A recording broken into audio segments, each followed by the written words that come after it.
Corporate റെഗുലേഷൻ്റെ 4-5 ചാപ്റ്റേഴ്സിൽ important ആയിട്ടുള്ള 3 mark question, short essay questions ഒക്കെയാണ് നമ്മൾ ഈ ഒരു വീഡിയോയിൽ ഡിസ്കസ് ചെയ്യുന്നത്. അപ്പോൾ 1, 2, 3 ചാപ്റ്റേഴ്സിൻ്റെ വീഡിയോ, ഒരു 3 മാർക്കും ഷോർട്ട് എസ്സേക്ക് വരുന്ന വീഡിയോ നമ്മൾ ഓൾറെഡി അപ്ലോഡ് ചെയ്തിട്ടുണ്ട്. അപ്പോൾ അത് കാണാത്തവരുണ്ടെങ്കിൽ അത് കാണണം. സോ നമുക്ക് വേഗം വീഡിയോയിലേക്ക് കിടക്കാം. നമ്മൾ ആദ്യം 4th ചാപ്റ്റർ നോക്കാം കേട്ടോ.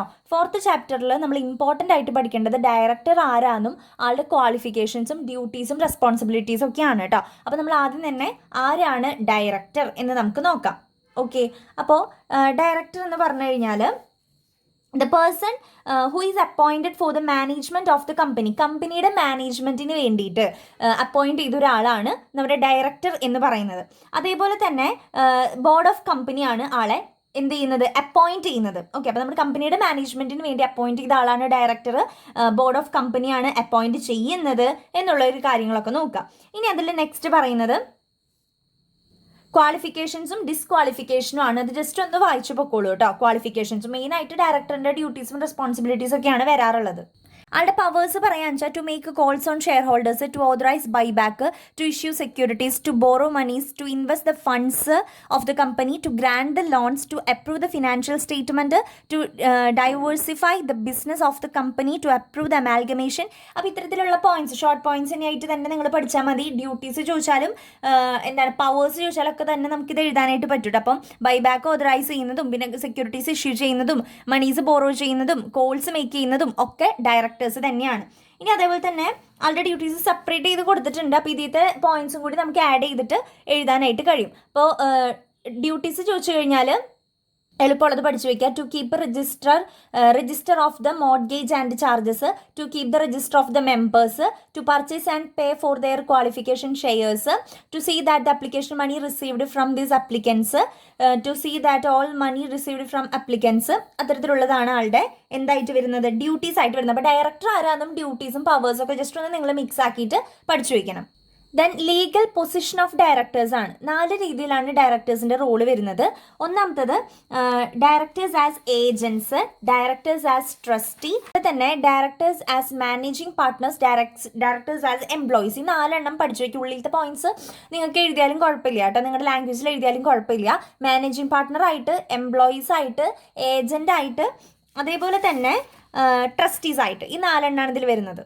നെക്സ്റ്റ് ഇതിൽ ഷോർട്ട് എസ്സേ ആയിട്ടും എസ്സേ ആയിട്ടും ചോദിക്കാൻ ചാൻസ് ഉള്ള ഒരു ക്വസ്റ്റൻ ആണ് appointment and removal of the directors. അപ്പോൾ ഡയറക്ടേഴ്സ് ആരാന്നും ഡ്യൂട്ടീസും റെസ്പോൺസിബിലിറ്റീസും ഒക്കെ ഷോർട്ട് എസ്സേ ചോദിക്കാം. ഡയറക്ടേഴ്സ് ആരാന്ന് 3 മാർക്കിന് മാത്രമായിട്ടും ചോദിക്കാം കേട്ടോ. പിന്നെ ഡയറക്ടേഴ്സിൻ്റെ ലീഗൽ പൊസിഷൻസ് നമ്മളിപ്പോൾ ഈ പറഞ്ഞ 4 എണ്ണം ഷോർട്ട് എസ്സേ ആയിട്ട് ചോദിക്കാം. അപ്പോൾ ഈ ഒരു appointment and removal of the directors എന്ന് പറഞ്ഞാൽ അപ്പോയിൻമെൻറ്റ് ആണ് ആദ്യത്തെ സെക്ഷനിൽ വരുന്നത്. ഏതൊക്കെ രീതിയിൽ അപ്പോയിൻറ്റ് ചെയ്യാം എന്നുള്ളതാണ്.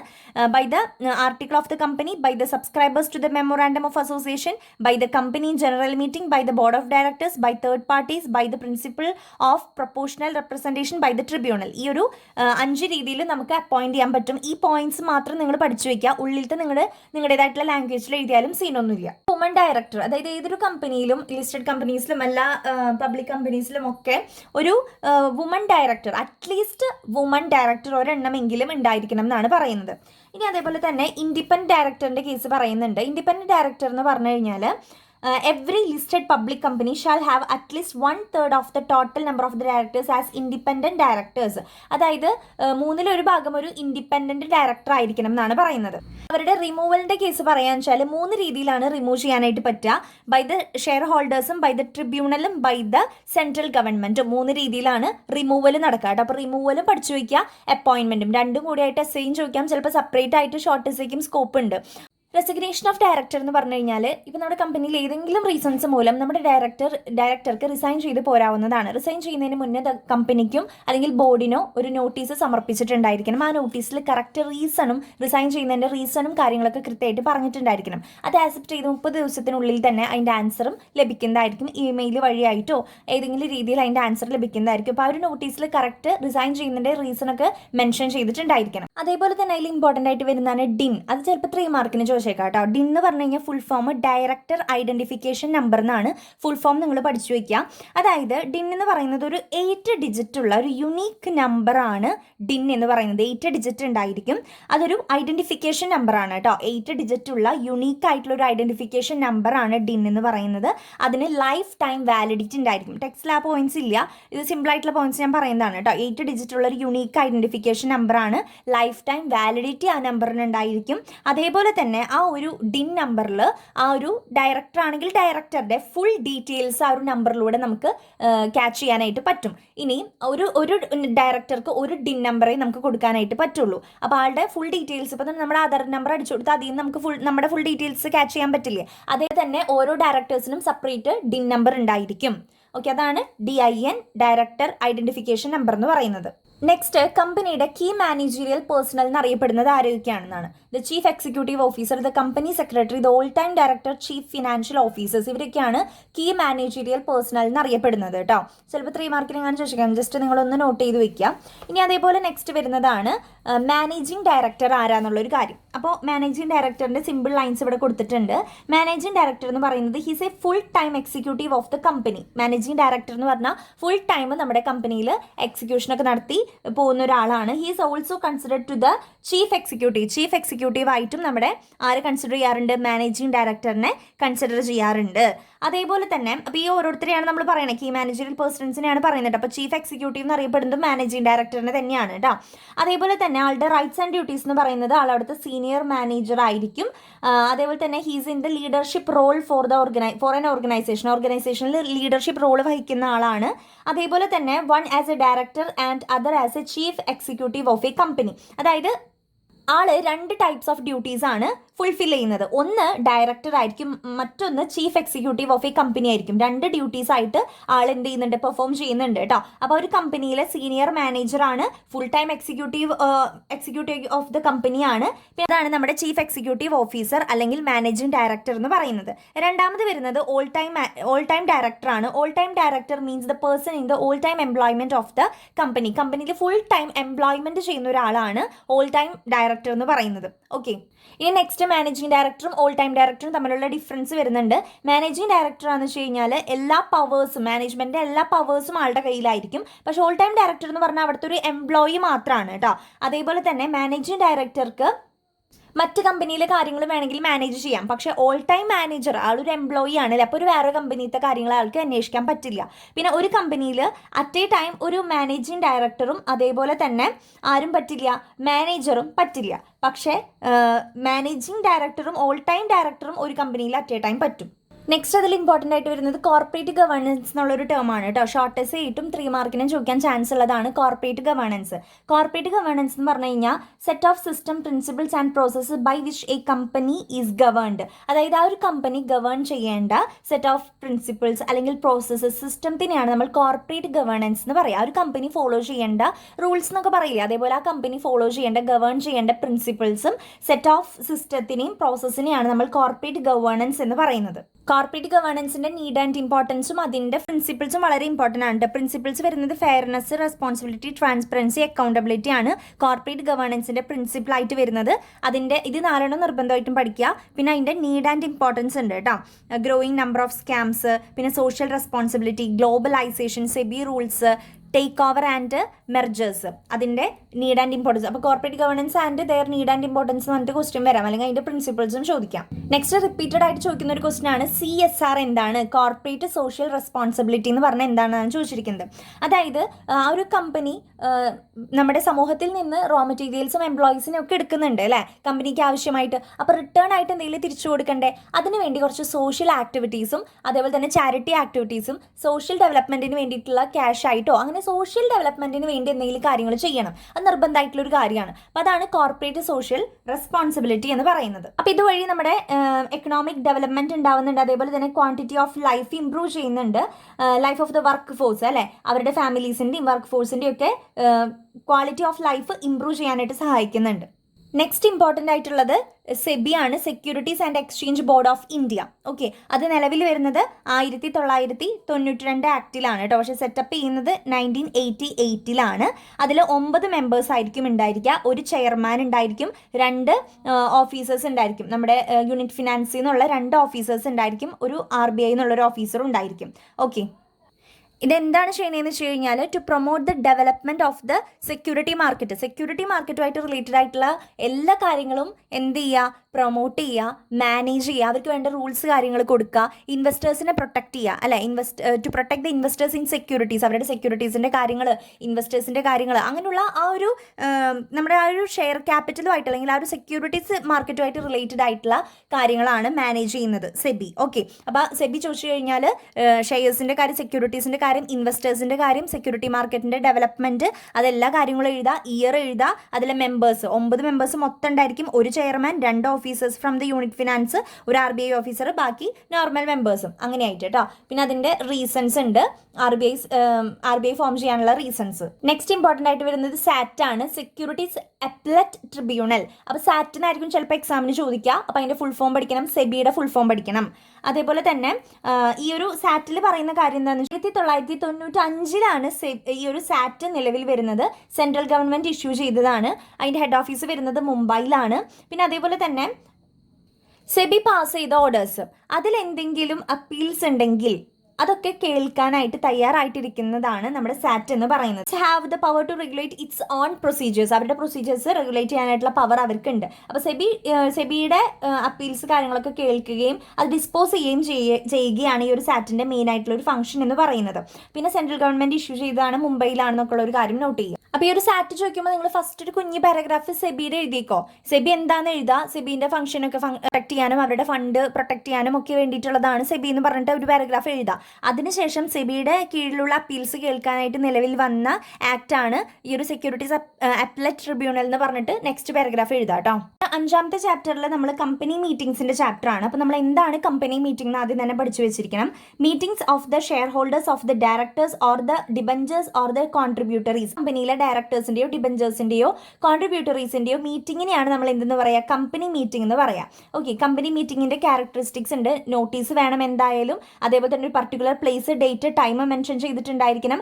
Must be held as per the provisions of the company act പറഞ്ഞിരിക്കുന്നത് പോലെ തന്നെ ഹെൽഡ് ചെയ്യണം. 2 അതിലധികമോ പേര് എന്തായാലും നിർബന്ധമായിട്ടും ഉണ്ടായിരിക്കണം. ഓക്കെ, അത് നമ്മൾ കോറം എന്ന് പറയും. The assembly of the persons must be discussion and transaction of some lawful business. അപ്പോൾ ഇത്രയും കാര്യങ്ങളാണ് അതിൻ്റെ ക്യാരക്ടറിസ്റ്റിക്സ് ആയിട്ട് വരുന്നത്. കൈൻഡ്സ് ഓഫ് മീറ്റിംഗ് ഇമ്പോർട്ടൻ്റ് ആയിട്ടുള്ള ക്വസ്റ്റൻ ആണ്, ഷോർട്ടസ്റ്റ് ആയിട്ടൊക്കെ ചോദിക്കുക കേട്ടോ. കൈൻഡ്സ് ഓഫ് മീറ്റിംഗ് എന്ന് പറഞ്ഞാൽ മീറ്റിംഗ് ഓഫ് ഡയറക്ടേഴ്സ് ഉണ്ട്, മീറ്റിംഗ് ഓഫ് ക്രെഡിറ്റേഴ്സ് ഉണ്ട്, മീറ്റിംഗ് ഓഫ് ഡിബഞ്ചർ ഹോൾഡേഴ്സ് ഉണ്ട്. അപ്പോൾ കൈൻഡ്സ് ഓഫ് മീറ്റിംഗ് എന്ന് പറഞ്ഞിട്ട് ഇത് 4 പേരുകൾ നിങ്ങൾ പഠിച്ചു വെച്ചാൽ ഉള്ളിലത്തെ നിങ്ങൾക്ക് എഴുതാലോ. ഡയറക്ടേഴ്സ് അറ്റൻഡ് ചെയ്യുന്ന മീറ്റിംഗ് ആയിരിക്കും മീറ്റിംഗ് ഓഫ് ഡയറക്ടേഴ്സ് എന്ന് പറയുന്നത്. അങ്ങനെയൊക്കെ പറഞ്ഞ് എഴുതാലോ.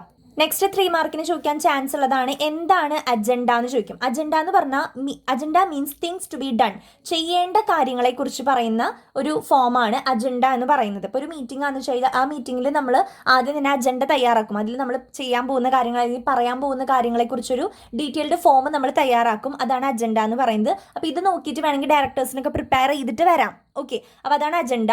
ദെൻ കോറം എന്ന് പറയുന്നത് അതിൽ നമ്മുടെ മൊത്തം മെമ്പേഴ്സിൻ്റെ 1/3 എങ്കിലും അതിലുണ്ടായിരിക്കണം, മീറ്റിങ്ങിൽ ഉണ്ടായിരിക്കണം എന്നാണ് പറയുന്നത്. കോറം തികയ്ക്കാൻ വേണ്ടിയിട്ട് വേണമെങ്കിൽ ഓൺലൈൻ വഴി, വീഡിയോ കോൺഫറൻസ് വഴിയൊക്കെ ആയിട്ടായാലും അവർക്ക് മീറ്റിംഗ് അറ്റൻഡ് ചെയ്യാം. പക്ഷേ ഒരു 1/3 എങ്കിലും മിനിമം വേണം എന്നാണ് പറയുന്നത്.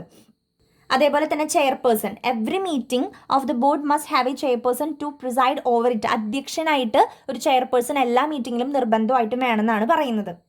ദെൻ ഓഡിറ്റ് കമ്മിറ്റീസ് ഉണ്ട് അല്ലേ, ഓഡിറ്റിംഗ് ഒക്കെ ചെയ്യുന്ന കമ്മിറ്റീസ് ഉണ്ട്. അവർ ചെയ്യുന്ന കാര്യം എന്താ, for providing oversight over the organization audit. Organization ഓഡിറ്റിനെ കുറിച്ചൊരു ഓവർ സൈറ്റ് അവർ പ്രൊവൈഡ് ചെയ്യുന്നുണ്ട്. And other areas involving financial management.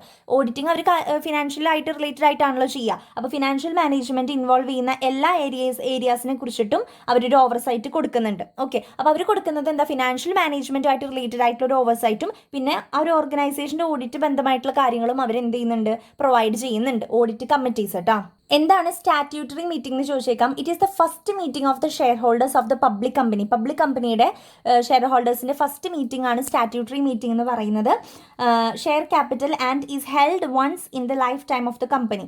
Share ഹോൾഡേഴ്സിൻ്റെ മീറ്റിംഗ് എന്ന് വെച്ചാൽ 3 രീതിയിലുണ്ട്. Annual general meeting, extraordinary general meeting, class meeting. ഇത് 3ഉം സെപ്പറേറ്റ് ചോദിക്കാം കേട്ടോ. അപ്പോൾ ആനുവൽ ജനറൽ മീറ്റിംഗ് എന്ന് പറഞ്ഞു കഴിഞ്ഞാൽ അവർ ആനുവലി നടത്തുന്നതാണ് അല്ലേ. അതിന് കാര്യം എന്താണെന്ന് വെച്ചാൽ meeting of general body is called general meeting. Most important of all company meeting. കുറേ കമ്പനി മീറ്റിംഗിൽ ഏറ്റവും ഇമ്പോർട്ടൻ്റ് ആയിട്ടുള്ള മീറ്റിംഗ് ആണ് ആനുവൽ ജനറൽ മീറ്റിംഗ് എന്ന് പറയുന്നത്. A general meeting may be an annual general meeting or an extra ordinary general meeting. General മീറ്റിംഗിൽ തന്നെ 2 ഉണ്ട്. ആനുവൽ ആയിട്ടുണ്ട്, എക്സ്ട്രാ ഓർഡിനറി ജനറൽ മീറ്റിംഗ് ആയിട്ടുണ്ട്. ഏറ്റവും ഇമ്പോർട്ടൻ്റ് ആയിട്ടുള്ള മീറ്റിംഗ് ആണെന്നും അങ്ങനെയുള്ള കാര്യങ്ങളൊക്കെ അതിൽ എഴുതാം. ഇനി അതിൻ്റെ പർപ്പസ് ഓഫ് എന്ന് പറയുന്നത് ആ ഒരു ഇയറിലെ എല്ലാ ഇൻഫോർമേഷൻസും മെമ്പേഴ്സിൻ്റെയിലേക്ക് എത്തിക്കുക എന്നുള്ളതാണ് ആ ഒരു മീറ്റിങ്ങിലെ മെയിൻ പർപ്പസ് എന്ന് പറയുന്നത്. അപ്പോൾ ആനുവൽ ജനറൽ മീറ്റിംഗ് കഴിഞ്ഞു. ആനുവൽ ജനറൽ മീറ്റിംഗ് അല്ലാത്ത മറ്റെല്ലാ മീറ്റിംഗ്സിനെയും നമ്മൾ എക്സ്ട്രാ ഓർഡിനറി ജനറൽ മീറ്റിംഗ് എന്നാണ് പറയുക. എക്സ്ട്രാ ഓർഡിനറി ജനറൽ മീറ്റിംഗ് വിളിച്ചു കൂട്ടുന്നത് എന്തിനു വേണ്ടിയിട്ടാണ്? Discuss any particular matter of urgent importance to the company. Okay, കമ്പനിക്ക് ഇമ്പോർട്ടൻ്റ് ആയിട്ടുള്ള എന്തെങ്കിലും കാര്യം വന്നു കഴിഞ്ഞാൽ അതിനെക്കുറിച്ച് ഡിസ്കസ് ചെയ്യാൻ വേണ്ടിയിട്ടാണ് എക്സ്ട്രാ ഓർഡിനറി ജനറൽ മീറ്റിംഗ് കൂടുന്നത്. ദെൻ അതിൽ 3ാമത് വരുന്നതാണ് ക്ലാസ് മീറ്റിംഗ്. ക്ലാസ് മീറ്റിംഗ് എന്ന് പറഞ്ഞു കഴിഞ്ഞാൽ നമ്മുടെ ഷെയർ ക്യാപിറ്റലിനെ പല ക്ലാസ്സുകളാക്കി ഡിവൈഡ് ചെയ്തിട്ടുണ്ട്. ഡിഫറെൻറ്റ് ക്ലാസ്സുകളാക്കി നമ്മൾ ഷെയർ ക്യാപിറ്റലിനെ ഡിവൈഡ് ചെയ്തിട്ടുണ്ട്. അപ്പോൾ ഓരോ ക്ലാസ്സിനും ഓരോ മീറ്റിംഗ് അറ്റൻഡ് ചെയ്യാറുണ്ട്. Okay, meeting of different classes of the share holders may have to be called. It is known as class meeting. Okay, next 3 മാർക്കിനൊക്കെ ചോദിക്കാൻ ചാൻസ് ഉള്ളതാണ് കോറം എന്താണെന്നുള്ളത്. നമ്മൾ നേരത്തെ പറഞ്ഞിട്ടുണ്ടായിരുന്നു, quorum is the minimum number of members who must present in the meeting. ഒരു മീറ്റിംഗിൽ പങ്കെടുക്കേണ്ട മിനിമം ആൾക്കാരുടെ എണ്ണമാണ് കോറം എന്ന് പറയുന്നത്. കോറം തികയ്ക്കാൻ വീഡിയോ കോൾ വഴിയൊക്കെ കോൺഫറൻസ് കോൾ വഴിയൊക്കെ നമുക്ക് ഇരിക്കാവുന്നതാണ്. അത് 1/3 അങ്ങനെ 1/3 എന്നാണ് നമ്മൾ സാധാരണ പറയാറുള്ളത് കേട്ടോ. അത്രയെങ്കിലും മിനിമം വേണമെന്നാണ് പറയാറുള്ളത്. നെക്സ്റ്റ് ഇമ്പോർട്ടൻ്റ് ആയിട്ട് മിനിറ്റ്സ് ഓഫ് ദ മീറ്റിംഗ്. ആ ഒരു മീറ്റിംഗിൽ നടന്ന എല്ലാ ഇൻഫോർമേഷൻസും എഴുതി വെക്കുന്ന ഒരു ലീഗൽ ഡോക്യുമെൻ്റ് അല്ലെങ്കിൽ ഒരു ബുക്കാണ് മിനിറ്റ് എന്ന് പറയുന്നത്, മിനിറ്റ്സ് ബുക്ക് എന്ന് പറയുന്നത്.